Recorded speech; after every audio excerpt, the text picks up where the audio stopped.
Hello! I am going over the beginner's kit of personal finance books for nerdy people who love books.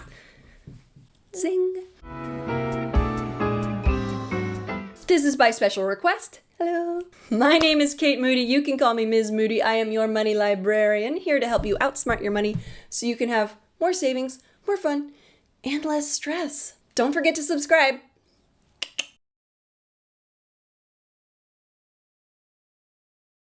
I'm going to be starting with my all-time favorite, The Millionaire Next Door. This is a classic of personal finance. Frankly, it's all about setting expectations. The data is from like the 80s and 90s, so there is an updated version I have not read yet. I need to. But it really goes into depth on some fundamental personal finance concepts that you need to grasp and able to handle your money properly. Things like not keeping up with the Joneses.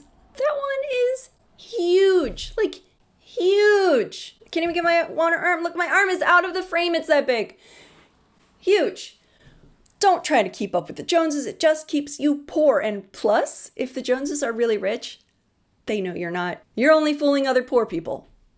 This is really great if you're very self-conscious about how you look to other people. How people present themselves to the world actually might not have anything to do with how much money they have. Like, they may look like a dirty old hippie in jean shorts and a beat-up tank top or something, and flip-flops, and be stupid wealthy.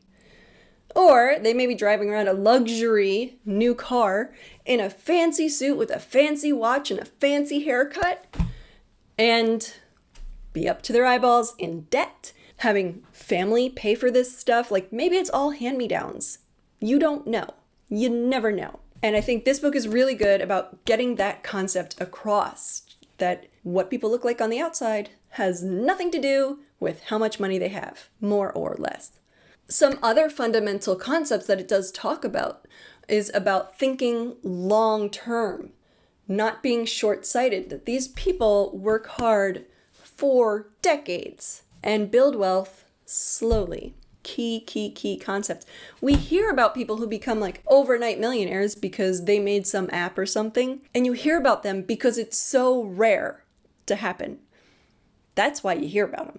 A lot of this book also talks about living below your means, how important it is. Just because you have a high income doesn't mean you have any wealth.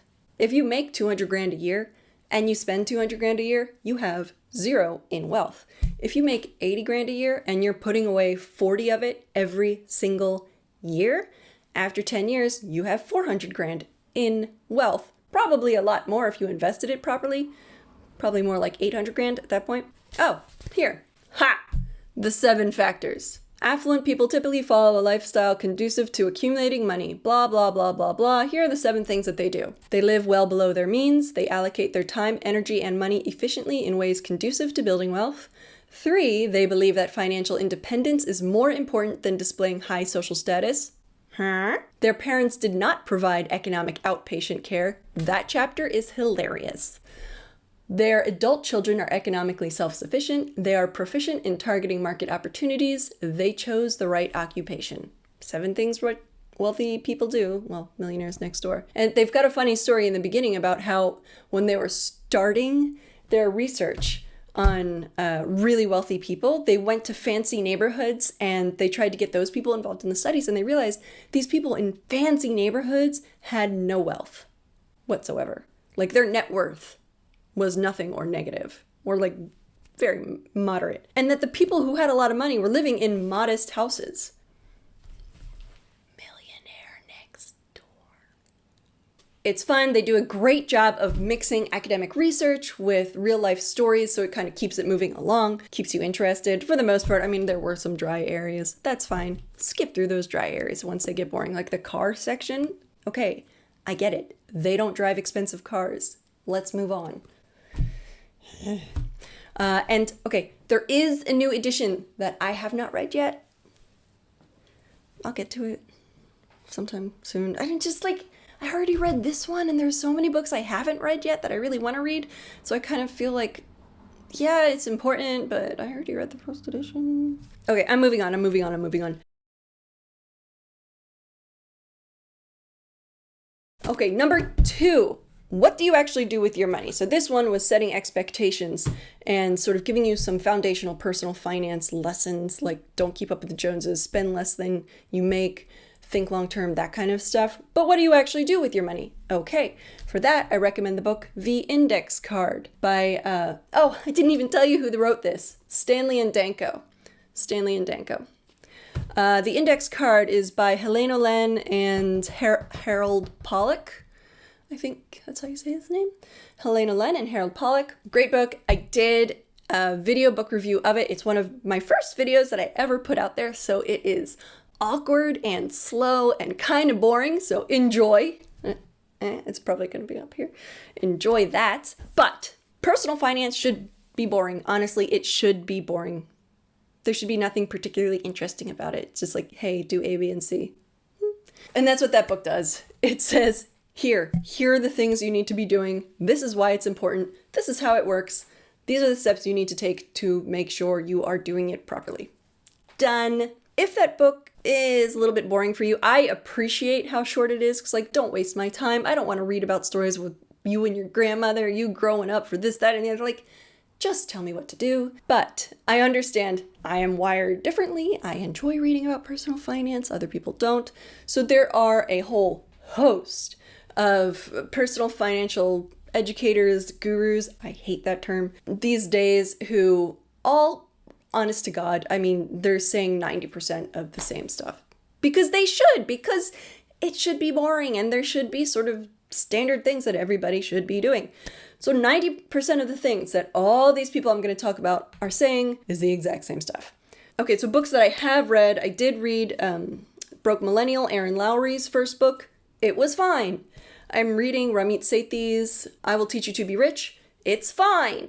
And then the following, I have either watched a lot of their videos or listened to their podcasts or heard a lot of interviews with them, and I find that what they're saying is really solid and I enjoy them. They seem great. They seem like they're giving good information in an interesting way. Let's see. We got Bola Sokunbi from Clever Girl Finance. I like her.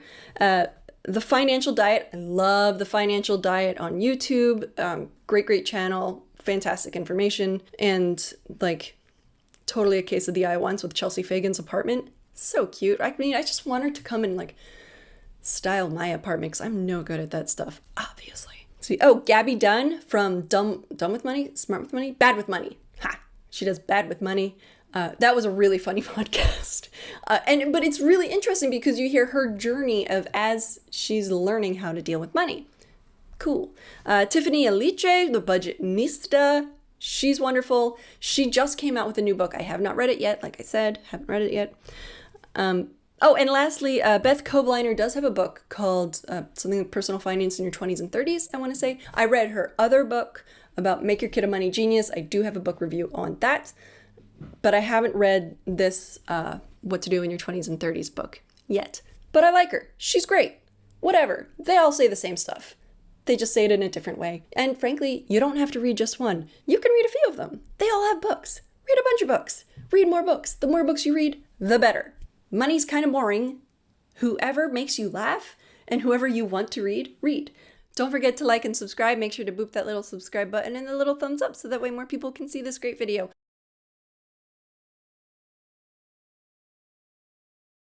Number 3, Your Money or Your Life by Vicki Robin. It is fundamental in the FIRE movement, financial independence, retire early. It's all about how your life is finite. You only have so much time here. And if you're trading your time for money, then is that really the best use of your time? And which is a really important concept to understand. But, in full disclosure, I borrowed it from the public library like 2 years ago. Something shiny happened, so I wasn't able to finish it. So I had to return it to the public library before I was finished with it. And I should really just buy my own copy, but I haven't yet. But Vicki Robin's kind of like a superhero. Anywho, those are my 3 books that every nerd who's starting to get into personal finance should read. Millionaire Next Door by Stanley and Danko. The Index Card by Olen and Pollack. Plus, all the books by the current people out there, which all say the same stuff. Read a few. But if you're only going to read one, read The Index Card. 3rd, Your Money or Your Life by Vicki Robin. If I haven't mentioned a book here, it doesn't mean it's not good. It doesn't mean it's bad. There's like a lot of personal finance books out there. But I will say that the internet is already chock full of people putting out super bad mojo, being insulting and mean and tearing each other down. So although there are books out there that I don't think people should read, as of right now, my policy is simply to kind of talk about them as little as I can and to try and raise more awareness about the books that I really do enjoy very much, I think are very good, I think have solid information, and will help people out. Thank you very much for watching. Don't forget to subscribe so you can get all the nerdy, awesome money stuff. Cheers. Also, how you liking this new camera setup? I'm realizing that, wow, do I prefer the blurriness of my old camera. That was better. I'm gonna have to actually like buy makeup or do my makeup well.